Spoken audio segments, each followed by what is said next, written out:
A sobering reality for what LSU is up against at Clemson. You may not want to hear this. We'll do it anyway. Locked on LSU. Here we go.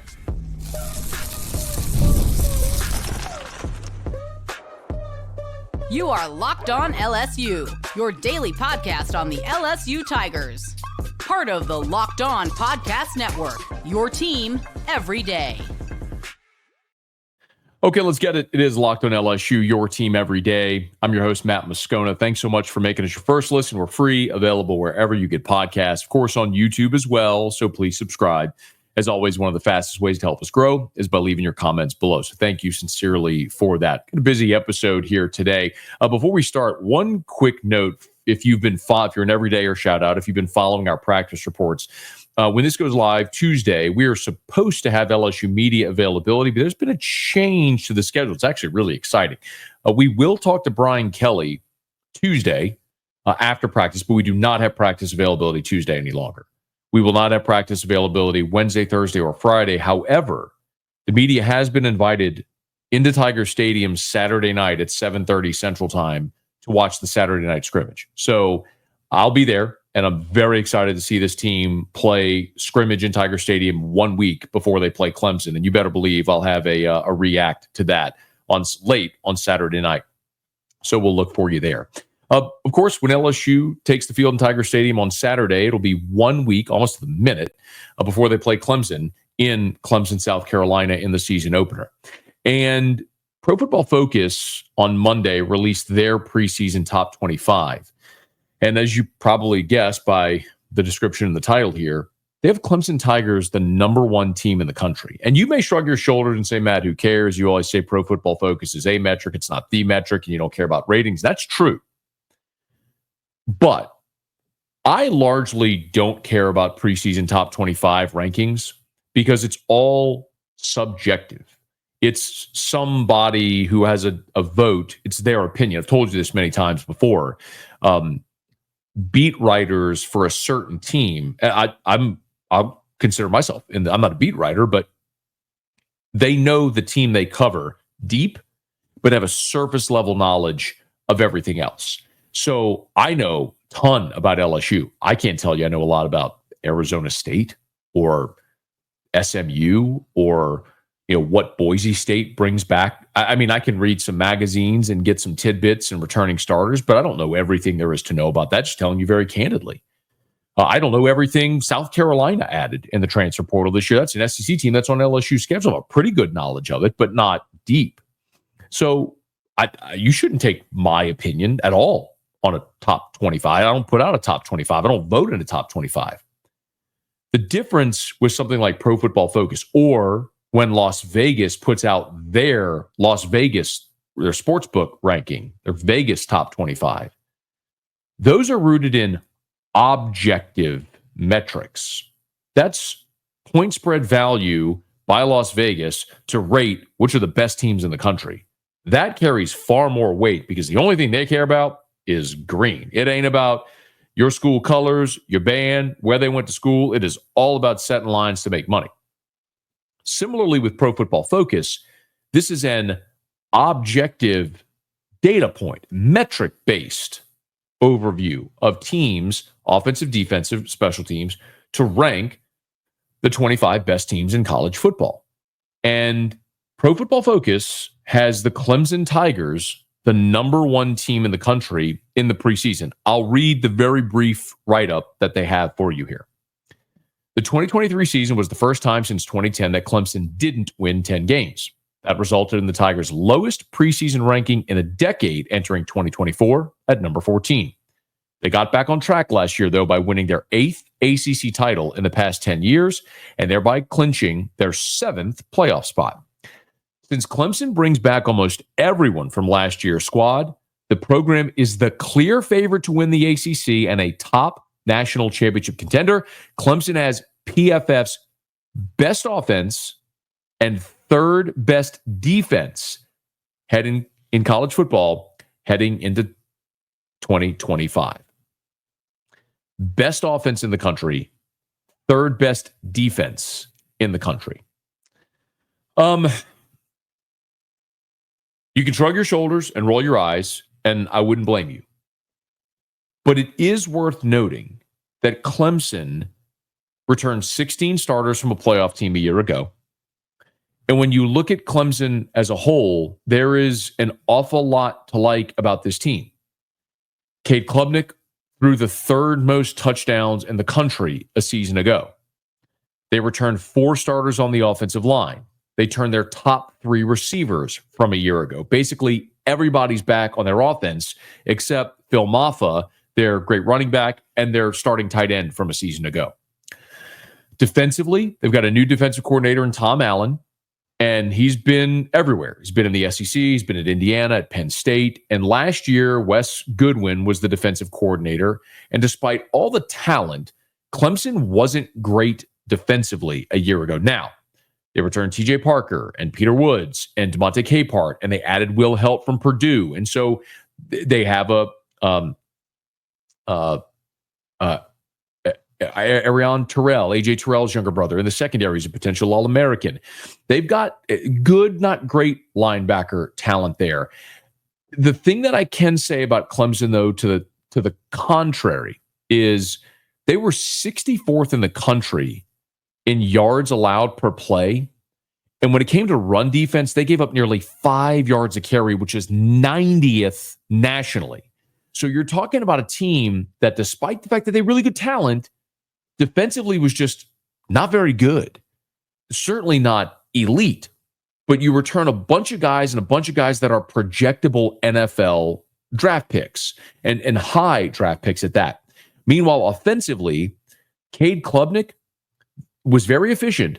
The problem is that they averaged just under 12 yards per completion, which was 79th in the country in the FBS. So the big play avoided them. And what was LSU's bugaboo a year ago?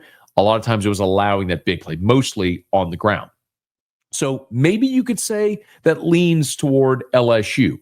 But Clemson, remember, as we mentioned, PFF has them as the number 1 offense in the country, with the top quarterback, according to PFF, and Cade Klubnik, the third-ranked receiving core, according to PFF, and a top 10 offensive lineman, with 5 of the 6 who played 500 snaps last year returning. So it is a daunting task for LSU to go on the road week 1 against the team returning the most experience in the country, with 16 starters back, a 5th-year senior at quarterback, their top 3 receivers, 4 starters on the offensive line, and 5 of their top 6 linemen from a year ago, and have to go with a generally new cast of players, 5 new starters on the offensive line.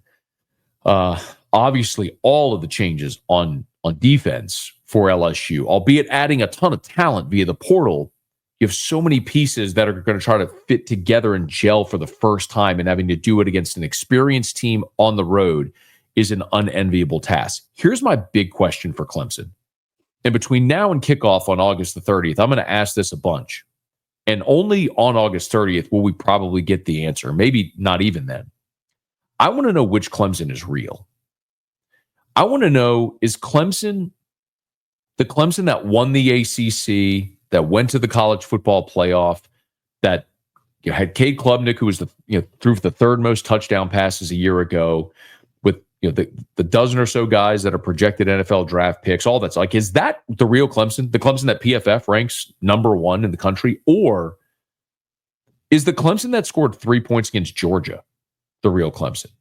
Is the Clemson that lost at home to Louisville last year the real Clemson? Is the Clemson that lost at home to South Carolina 17-14, scored 14 points on its home field against South Carolina? Is that the real Clemson? You see, it's true that Clemson won the ACC and went to the playoff, but it's also true that the ACC stunk, and the only reason they got in the playoff or in the ACC championship game was because Miami blew a big lead at Syracuse, choked, allowed Clemson to backdoor their way in, and they got to play SMU. SMU, for their gaudy record, didn't have a quality win last year. So forgive me for, and by the way, when SMU got in the playoff, they went to Penn State and got smoked. And then Clemson got in the playoff and lost to Texas. So which is the real Clemson? I mean, I get it. I've told you. I mean, it's tons of talent, tons of experience, tons of depth. Home game coach, it's won 2 titles. That is a million check marks for Clemson. But there's also this lingering doubt going, you turn a bunch of guys from a team that wasn't great. Are you really great? They'll have a chance to answer that against LSU on August the 30th. Pro Football Focus thinks Clemson is the best team in the country entering 2025. For what it's worth, Pro Football Focus in their preseason top 25 has LSU at number 9, one spot behind Georgia at 8, and one spot ahead of Florida at number 10. Then again, I'm not super high on Florida either, or South Carolina. I think those are a couple of 7-5 football teams. But we're less than 2 weeks away from teeing it up, kicking it off, and finding out for real, and the talking can be over. Is Coach O just talking, or is he actually going to make a comeback? You probably heard this, but I want to talk about it and give you some thoughts on Ed Orgeron potentially making a return to coaching. We'll get to that next. Locked in LSU, your team every day. This episode is brought to you by PrizePicks, the daily fantasy platform that lets you turn your football predictions into real rewards. Preseason's already heating up, and college football isn't far behind.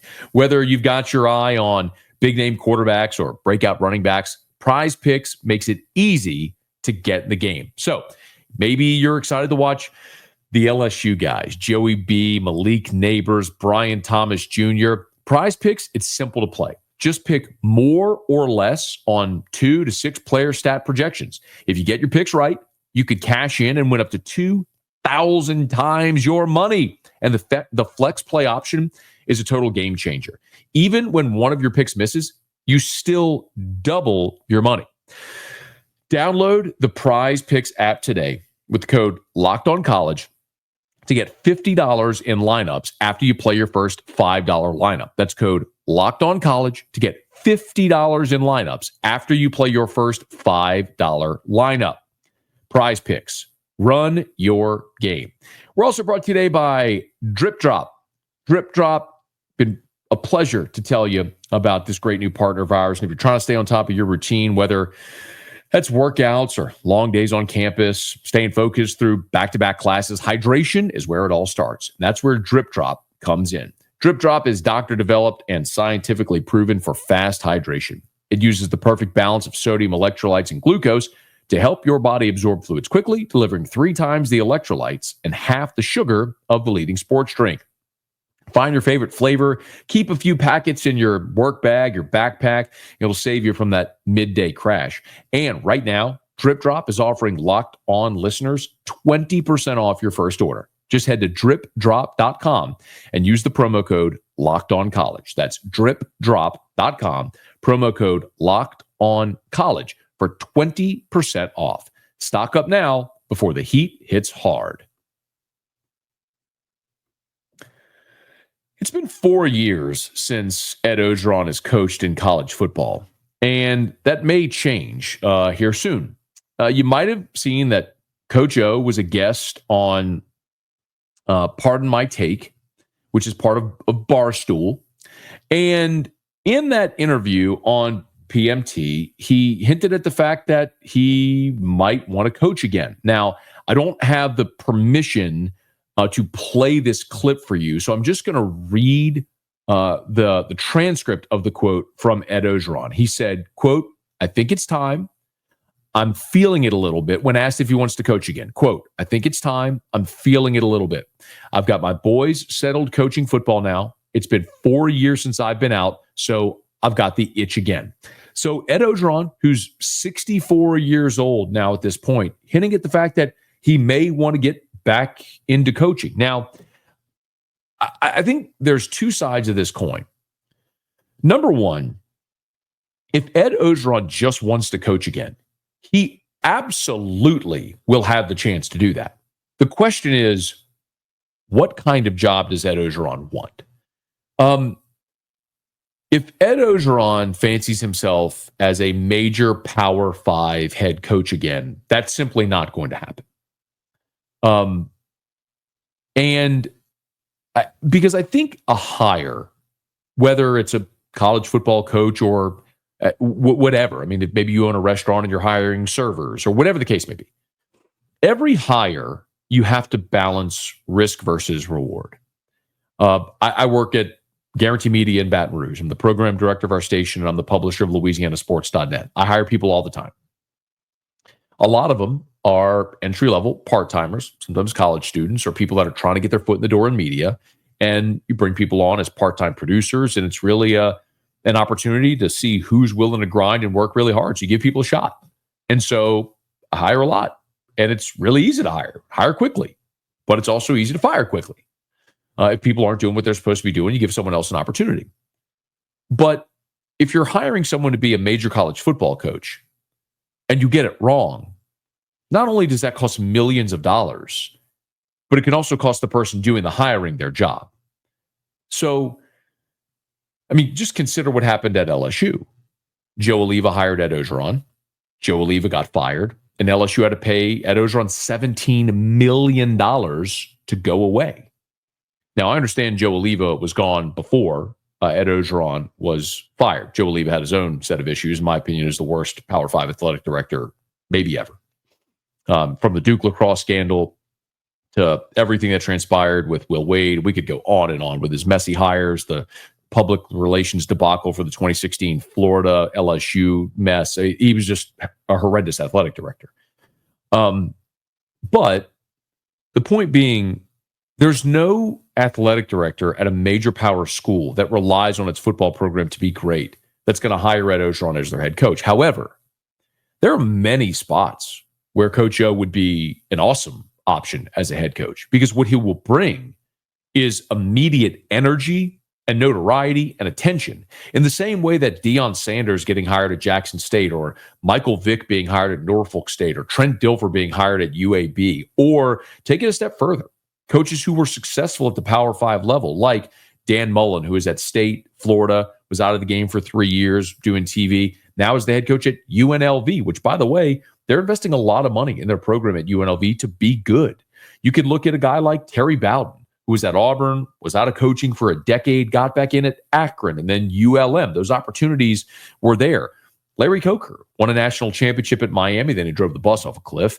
Got fired, was out of the game, and then got back in at UTSA. I absolutely believe there's a G5 opportunity for Ed Orgeron that would love to bring in the notoriety of a Coach O.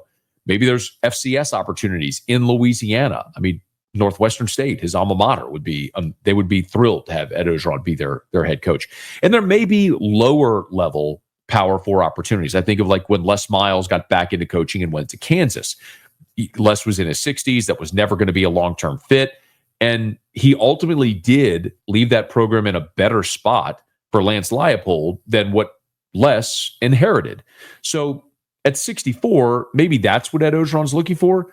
But realistically, the thing that Coach O is still undeniably one of the best ever at is recruiting and being a technical defensive line coach. I mean, you could make an argument that Ed Orgeron is the best recruiter and best defensive line coach in the country still, if he were to get back in. And there's no shortage of programs that would love to have him coach their defensive line and recruit for them. And look, Ed Orgeron got $17 million of a buyout at LSU. I have no idea financially where he is at, and I don't know if it's a financially rooted decision or just a guy that wants to scratch his itch in coaching. And I have no clue whatsoever. But you can be a position coach in college football. I mean, I look at Kyle Williams making $750,000. Bo Davis was making $1.5 million as LSU's defensive line coach. Ed Orgeron could push a 7-figure position coach salary at a major program, recruiting the best players, coaching in the biggest games, and not having the spotlight of being the head coach. Because quite honestly, that, along with the results on the field his last 2 years, are what got him fired. And I'm not here to, peel off old scabs, but I mean, LSU was amid a federal Title IX investigation because of what happened under Orgeron's watch. In part, there were photos of him in bed with a woman. There were videos that surfaced of him at a fishing camp, going up to his apartment with women, or him looking threateningly at college male college students that kind of were talking smack to him. Those are the types of things those sort of viral moments that an athletic director isn't going to want in the figurehead of their athletic department, of their cash cow, their biggest front door to the university, the football program. So if you're a position coach, you fade into the background a little bit. And certainly Coach O could also go coach in the NFL. There's no limit on staff members in the NFL. He could go into any NFL team today and be a defensive line coach for anybody and do quite well. So if Ed Orgeron really wants to coach again, he'll absolutely have an opportunity to do that. The question is, at what level does Coach O want to be a coach? And that may be what actually limits him. But he's a fun guy to cover, and I don't think there's any doubt that with a personality like that,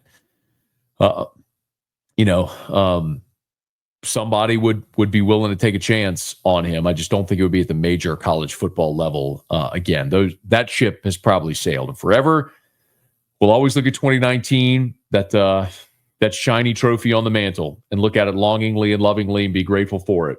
But that alone is probably not enough to get Ed Orgeron a major college head coaching job again. So we'll see if Coach O does, in fact, get back into coaching at some point. I do want to take a quick look before we wrap up at the future of the LSU quarterback situation, because there was news out of Syracuse, New York, that kind of indirectly affects LSU. We'll get to that next. Locked on LSU, your team every day. If you're running a business, every missed call is money left on the table. Think about the last time you needed a service. If the person didn't answer, did you wait? Probably not. You moved on. That's why you need Open Phone, so you never miss an opportunity to connect with your customers. Open Phone is the #1 business phone system designed to streamline and scale your customer communications. Maybe you juggle 2 phones just to keep your business and personal calls separate. Open Phone solves that instantly. Your whole team can share one number and respond to customers like a shared inbox. No more, hey, who's handling this? And the AI agent handles after-hours calls, answers common questions, and captures leads, so you'll never miss a customer again. See why over 60,000 businesses trust Open Phone. They're offering Locked On listeners 20% off your first 6 months at openphone.com/lockedoncollege. That's openphone.com/lockedoncollege. They'll even port over your existing numbers for free. Open Phone. No missed calls, no missed customers. We're also brought to you by our friends at Our Lady of the Lake, championship health partner of LSU athletics. They're fond of saying at Our Lady of the Lake and LSU, together we roar. And I've been able to share with you my own personal experience with Our Lady of the Lake over the many months and years that I've talked about Our Lady of the Lake, a championship health partner of LSU athletics. Here recently, even my son, who many of you may know, is a special needs kiddo, and we recently had a little bit of a issue pop up. And the folks over at Our Lady of the Lake sprung into action to help us solve an issue we had with our son's feeding tube that he has. It's that attentiveness, that level of love and care that keeps us going back to Our Lady of the Lake over and over again. The specialized services that my son gets at Our Lady of the Lake Children's Hospital. My own personal physician, Dr. Curtis Chastain, is with the Our Lady of the Lake Men's Health Group.